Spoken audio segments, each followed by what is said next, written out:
ஆகவே தான் நம்முள்ள இருக்கும் சக்தி. எப்படி ஆஞ்சநேயருக்கு அவரோட பலம் தெரியாது, அவர்கிட்ட உங்ககிட்ட இவ்வளவு பலம் இருக்குன்னு சொன்ன பிறகுதான் அவர் உணர்றாரு. மனம் வைத்தால் மண்ணிதனில் அமிர்தமும் திரண்டு வரும். கற்பிக்கப்பட வேண்டும், கற்றுக் கொள்ளப்பட வேண்டும். இது ரெண்டும் சேர்ந்து இருந்தாதாங்க அது குடும்பம். வெறும் கணவன் மனைவி மட்டும் சேர்ந்து இருந்தா அது குடும்பம் இல்லைங்க. அம்மாலாம் சொன்ன மாதிரி அன்பு இருக்கணும், ஒற்றுமை இருக்கணும், பரிவு இருக்கணும், நேர்மை இருக்கணும், பொறுப்புணர்ச்சி இருக்கணும், மூத்தோரை மதித்தல் இருக்கணும், உதவி மனப்பான்மை, இது அத்தனையும் அந்த இடத்துல இருக்கணுங்க. மரியாதையில இருந்து அவங்களை கொண்டு வரணும். இந்த வாப்போ இந்த சென்னை பாஷையில பேசுற அந்த எதுவுமே இருக்கக்கூடாது. வாழ்க்கையை வடிவமைச்சுக்கிட்டோம் அப்படின்னா ஒரு நல்ல குடும்பத்தை உருவாக்கிடலாம் அப்படின்னு சொல்றாங்க. நம்ம எப்படி பாதுகாக்கணும், எப்படி போற்றி வணங்கணும் அப்படிங்கறது நம்ம பாரதிய கண்ணோட்டத்துல நம்ம பார்க்க போறோம். நம்ம முன்னோர்கள் என்ன சொல்லியிருக்காங்க அப்படின்னா, இயற்கை சூழ்நிலையை, இயற்கை நமக்கு தந்த வளங்களை தாய்மை மிகுந்த கண்ணோட்டத்தோட பார்க்க சொல்லியிருக்காங்க. காலையிலே கிளம்பி போயிட்டோம்டா, சாப்பாட்டுக்கு மட்டும்தான் வீட்டுக்கு வருவோம். எப்படி எங்க அம்மா எல்லாம் பக்கத்து வீட்டுக்கே விடமாட்டாங்க. அது இப்ப இருக்கிற அச்சுறுத்தல்னால நம்ம அப்படி பண்றோம்டா. அந்த காலத்துல அப்படி இல்லை. யாரு வேணா எங்க வேணா போய் சாப்பிடலாம். கிராமத்துல அந்த உணவு முறை இயற்கையோட இயைந்து வாழ்ந்தாங்க மக்கள். இயற்கையோட சேர்ந்துதான் எங்களோட வாழ்க்கை இருந்தது. மாடை பார்த்தோம், கோழியை பார்த்தோம், பின்னாடி மாடு கட்டி போட்டுப்பாங்க.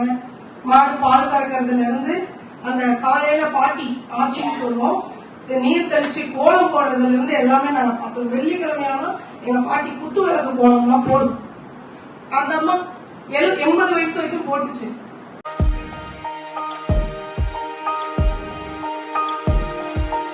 ஆங்கிலேயரை எதிர்த்து போராடிய வீரமங்கை ஜான்சி ராணி லட்சுமிபாய். எனக்கு பெற்றோர் வைத்த பெயர் மணிகர்ணிகா. என்னை செல்லமாக மனு என்று அழைப்பார்கள். ஒரே மகள் வேல் நாச்சியார் நானே. தாய்மொழியாகிய தமிழ், ஆங்கிலம், பிரெஞ்சு, உருது ஆகிய பழமொழிகளை கற்றுனேன். எதிரிகளை பார்த்தளவும் இந்த பாரி அறங்கள் வளரும் அம்மா. பங்கைய கை நலம், பெண்களுடைய கை ரேகைகள் தான் இந்த பாரினுடைய அறங்கள் இருக்கு, தர்மங்கள் இருக்குன்னு சொல்லியிருக்காரு அதே கவிமணி. ஆமாங்க, நம்முடைய கைகள்ல தான் தர்மங்கள் இருக்கின்றது. நம்முடைய பெண்கள் சங்க காலத்துல எடுத்துக்கிட்டோம்னு சொன்னா ரொம்ப எல்லா மனிதர்களாகவும் மதிக்கப்பட்ட பெண்களாகத்தான் இருந்தார்கள். இடைக்காலத்தில் தான் பெண் அடிமை என்கின்ற பேச்சே ஏற்பட்டது. இன்றைய காலத்துல என்னன்னு சொல்லலாம், நம்ம அடிமைகளா இருக்குமா? நிச்சயமா கிடையாது.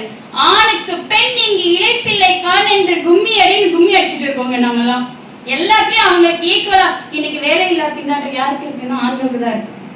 ஏன்னா எல்லா இடத்துலயும் நாம தான் இருக்கும் முன்னாடி, இல்லையா? இப்ப பெண்கள் தான் இன்றைய காலகட்டத்துல முன்னோடியா இருந்துட்டு இருக்கோம். பாரத வளர்ச்சியில பெண்களின் பங்கு அப்படின்னு பார்த்தோம்னா வெறும் வேலைக்கு போறது மட்டும் கிடையாதுங்க. ஏன் நடத்துறோம் அப்படின்னா, கிருஷ்ணர் என்ன சொல்றாரு, அப்பெல்லாம் அதர்மம் தலை தூக்குதான் நான் வருவேன் அப்படின்னு சொல்லியிருக்கிறாரு. இப்ப ஏதோ ஒண்ணு குறையுது. என்ன குறையுது? நம்மளே சொல்றோம், முன்னாடி மாதிரி இப்ப கிடையாது, மாணவர்கள் அப்படி கிடையாது, இப்படி பெரியவர்களை மதிக்கிறது கிடையாது, இல்ல இவங்க சொன்ன எல்லாமே தான் ஓப்பன் ஹேர்ல போறதோ இல்ல மத்ததோ எதுவுமே நம்ம எக்ஸ்பெக்ட் பண்ண மாதிரி இல்ல. சரி, இதெல்லாம் எப்படி சரி பண்றது? யாரால முடியும்? அந்த சப்த சக்திகள் இருக்குன்னு சொன்னாங்க இல்லையா, 7 சக்திகள். அதுவும் கீதையில கிருஷ்ணர் சொன்னதுதான். அந்த சக்திகள் உடைய நம்மாலதான் மீண்டும் இதை நல்ல முறைக்கு கொண்டு வர முடியும்ன்றதுக்காக தான் இது அறிவுரையா இல்லை, நாமளே புது